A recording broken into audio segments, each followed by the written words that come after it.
Sudah jelas Islam diturunkan di muka bumi ini untuk siapa? Untuk manusia dan kalangan jin. Agar apa? Untuk memperbaiki akhlak. Oh, ini kesaksian dari yang namanya Kiai Munir Hasyim Latif. Kiai Munir Hasyim Latif itu adalah komandan Hizbullah, kemudian aktif di TNI, kemudian pensiun. Beliau mengasuh pondok pesantren lagi, sekaligus jadi ketua PWNU Jawa Timur. Itu beliau menulis buku namanya Peranan Laskar Hizbullah dalam mempertahankan kemerdekaan. Beliau itu menyaksikan. Jadi dalam pertempuran 10 November itu, dan ini kesaksian beberapa orang yang lain, itu ada kiai misterius. Wongnya nganggo jubah, nganggo sorban, bendino iku mengkomando para pasukan untuk maju nang daerah wilayah Viaduk yang sekarang jadi Tugu Pahlawan, ada rel kereta api karena itu sentralnya itu. Nah, berjarak sekitar 1 kilo dari situ itu kantor pengurus besar Nahdlatul Ulama yang sekarang jadikan kantor PCNU Kota Surabaya. Lho Pak Kiai iki Pak, bendino iku ngomando, ayo maju, maju, Allahu Akbar, Allahu Akbar. Ditembaki karo wong Londo, wong Inggris, ora mempan Pak. Ora mempan, jadi dibom lu bomnya busung, atau wembak lu kayak gemetrik lu Pak. Wes ngono misalnya, ora mempan. Wah kira Pak, wes kalau kabeh ku seneng kalau kiai ku. Wah iki gak duwe anu Pak Kiai iki, gak duwe kesel. Pokoknya mimpin, kabeh ora ngerti iki sapa ngono. Sing penting ku nyemangati. Sampai kemudian Pak Kiai iki munggah nang gedung Pak, gedung sing saiki dadi gedung kantor Gubernur Jawa Timur. Bukan Gerhadi, kantor Gubernuran Jawa Timur sampai Tugu Pahlawan. Di situ Pak, menek nang dhuwur Pak. Para bengok-bengok, Allahu Akbar, ayo maju. Iku ditembaki karo pesawat Mustang apa-apa. Wah gak apa-apa Pak. Wah, iki seneng kan kulane prajurit-prajurit nang buri atau tembak-tembakan. Ada informasi dari mata-mata kalau orang seperti ini menguasai ilmu Jawa. Iki Pak Kiai iki menguasai ilmu Jawa. Cara menaklukkan itu ya hanya bisa ditaklukkan oleh seseorang ya yang sesuai ciri-ciri iku wong bule duwe kemampuan sniper. Wah akhirnya apa Pak? Ditaklukno karo sniper, ditembak Pak. Sing sadurunge tembak iku bleset-bleset ngene. Ditembak karo sniper, ceblok Pak. Pak Yai sing bengok-bengok nang dhuwur gedung. Ceblok. Lho, Pak Yai ceblok, Pak Yai ceblok, ceblok. Digoleki jasate mati paling wong iki. Digoleki jasate ora ono, Pak. Bingung. Wah, akhirnya waduh kehilangan penyemangat. Kesoe, Pak, perang maneh. Muncul meneh wong iku. Sik sehat. Ayo perang meneh. Ayo Allahu Akbar. Nggo wetong saiki, Pak. Tong drum iku lho, Pak. Duweke nang tengah ngaduk karo bengok-bengok. Allahu Akbar, ayo maju. Wah, Pak Yai ono meneh perang meneh. Wes kesoke niku. Ya Hasyim Latif. Iku penasaran. Iki Pak Yai sapa iki? Akhirnya mari perang kan oleh jeda perang ya. Wis kesel mangan sik, pijet-pijetan sik. Disopo karo Yai Hasyim. Assalamualaikum Pak Yai, sing jenenge Pak Kiai sing bengok. Iku ngomong ya kok wong gendeng. Lek jari Pak Yai Hasyim nulis di situ. Saya anggap dia orang waras, ternyata orang tidak waras karena ketika saya ajak ngomong ternyata dia tidak nyambung dan hanya sibuk ngomong sendiri. Dugaan saya, dia bukan orang tidak waras. Dia itu waliullah yang majdzub yang dikirim oleh Allah ke situ. Wong majdzub lek wong jazab. Kuwi ora nyambung tadi dijak omong. Nggih to mboten?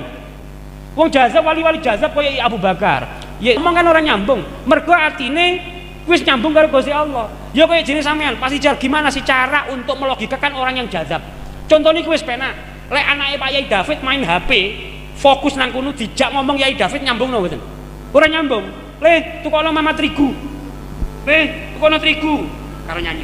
Tukono terigu. Lah kecek-kecek. Weh. Karena saat itu ta'alluq hatinya sama game, sama HP. Iku lek arek cilik. Lah apa meneh gorane ulama, lek atine wis ta'alluq marang Allah, majdzub wis ketarik kaya ngene iku dijak ngomong kuwi ora nyambung. Makane saiki akeh wong pengen golek duit, lagake lagak jazab. Itu bukan majdzub tapi majnun.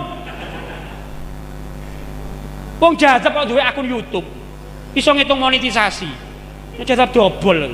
Nah, balik meneh wong jazab. Saya menduga itu adalah waliullah majdzub yang dikirimkan oleh Allah untuk memandu. Lek duduk wali Pak, ya wis ambruk mati kaya ngono iku, dibom kaya ngono iku. Mergo iki kekasih Gusti Allah, mergo iki waliullah, sik dilindungi karo Gusti Allah.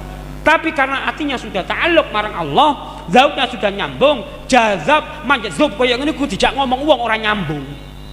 Jadi fase pertempuran itu 27, 28, 29. Makanya ketika Jenderal Malabi itu menghubungi sana dibantu oleh Jenderal Houthal dengan mengirimkan Soekarno sama Hatta. Lah keesokan paginya apa? Gencatan senjata. Gencatan senjata lah kemudian apa?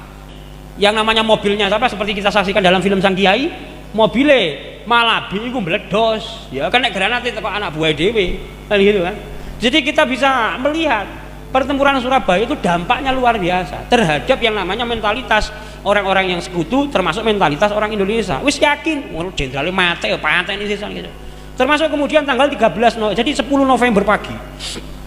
Jenderal Philip Christensen sama Jenderal Hawthorne itu marah karena ekstremis Surabaya itu telah berhasil membunuh jenderal terbaik kita namanya Jenderal Malabi.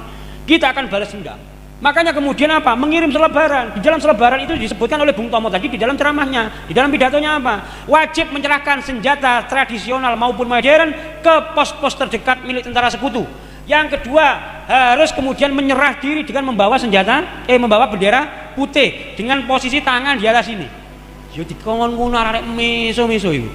Jadi malam tanggal 9 itu, tanggal 9 November, yang namanya selebaran itu dijatuhkan dari pesawat Inggris. Dua respon yang berbeda. Lek sing nampa selebaran teko pesawat iku wong santri, Masya Allah, kurang ajar iki. Takbir, itu bisa, bersiap ya. Siap, bersiap gitu, siap. Sing nampa arek Surabaya pas cangkruan, nggo pistol gondrong remian. Apa iki? Jamput Surabaya iku. Dobol tentara Inggris iki. Ngece iki. Apa cuk? Wah, iki. Ngece di kon merang. Ora trimo kowe. Wis pokoke budal gitu. Siap. Wah. Jadi dua respon. Allahu Akbar di dalam pertempuran Surabaya itu berjejer dengan kalimat janji. Jadi jangan meremehkan. Makanya di sini itu saya untungkan apa? Soal apa penggunaan istilah jancuk dalam rakyat pertempuran Surabaya ya. Jadi ini istilah jancuk dalam pusaran revolusi 10 November 45. Jadi yang bertahan di Surabaya saat itu bukan kalangan santri saja.